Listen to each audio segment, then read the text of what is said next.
साद रसूल साहब, आपसे जिस तरह से 9 मई के वाक़यात में चेयरमैन तहरीक इंसाफ को मुकदमात में मज़ीद मुकदमात में नामज़द कर दिया गया है, तो अब आप क्या सूरत हाल देखते हैं? चेयरमैन तहरीक इंसाफ के पास क्या कानूनी ऑप्शंस मौजूद हैं? देखिए, कानूनी ऑप्शंस तो उनके पास मुतल्लिका फोरम्स के ऊपर मौजूद होंगी। जो मुकदमात सेशंस में ट्राई हो रहे हैं उनकी सेशंस अदालत में उनको चाराजोई करनी पड़ेगी। जो सिविल में ट्राई हो रहे हैं या एटीसी में ट्राई हो रहे हैं उनकी वहाँ पे उनको कार्रवाई करनी पड़ेगी। जो दीगर फोरम्स पे हो रहे हैं वहाँ करनी पड़ेगी। ये कार्रवाई तो केस बाय केस बेसिस के ऊपर उनको उनकी लीगल टीम एडवाइस ज़रूर करेगी।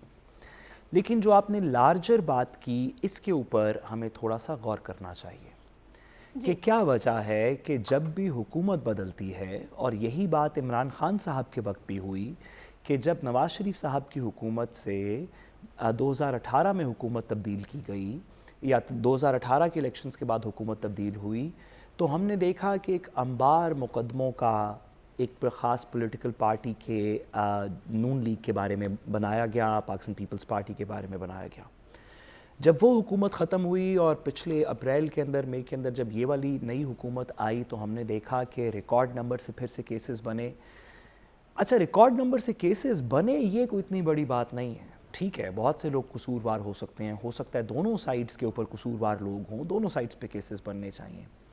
बट ये जो दूसरी बात है कि इन पे केसेस बनाए और फ़ौरन किसी अदालत के फ़ैसले में लिख दिया कि वो पिछले तो बेगुनाह थे, उनको तो उस वक़्त की फ़ोर्सेस ने इंतकामी कार्रवाई और सियासी इंतकाम का बनाया, निशाना बनाया।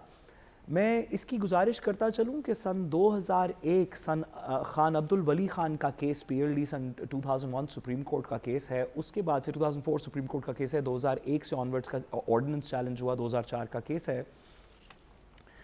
उसके अंदर और उसके बाद मुतद्दद केसेस के अंदर ये बात बार बार की गई है कि नैब को और नैब जैसे इंस्टीट्यूशंस को, एहतसाब ब्यूरो को, दीगर को पॉलिटिकल इंजीनियरिंग के लिए कुछ फोर्सेस ने इस्तेमाल किया है। कभी नवाज़ शरीफ के ख़िलाफ़, कभी आसिफ अली ज़रदारी के ख़िलाफ़, कभी राना सनाउल्लाह के ख़िलाफ़, कभी किसी के ख़िलाफ़, कभी किसी के ख़िलाफ़। और इस जजमेंट के अंदर भी ये बात लिख दी गई।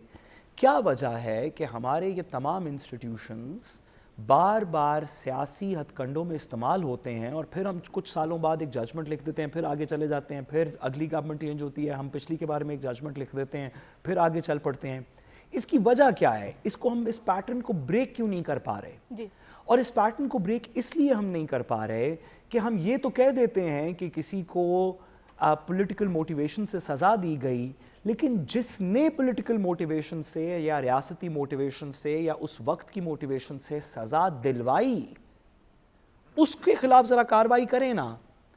जब उसके खिलाफ कार्रवाई करेंगे तो अगली दफ़ा सबको पता होगा कि ये वाले काम पॉलिटिकल मोटिवेशंस के साथ नहीं, ये वाले काम ऐसे इंस्टीट्यूशंस को पॉलिटिकल मोटिवेशंस के साथ नहीं खेला जाता जी। अगर आपने शुरू किया होता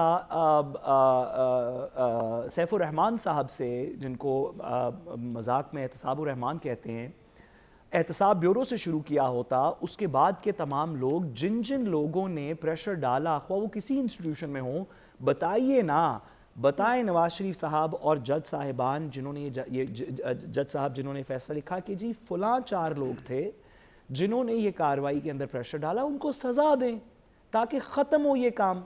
हम हर दफ़ा बंदे को तो रिहा कर देते हैं कि कार्रवाई हुई, लेकिन जिसने प्रेशर डाला उसको तो पकड़ लें एक दफ़ा, ताकि इस साइकिल को तो हम ब्रेक कर सकें जो कम अज़ कम खान अब्दुल खान वली केस से पिछले 20 साल से पाकिस्तान के अंदर चल रहा है। जी ठीक है।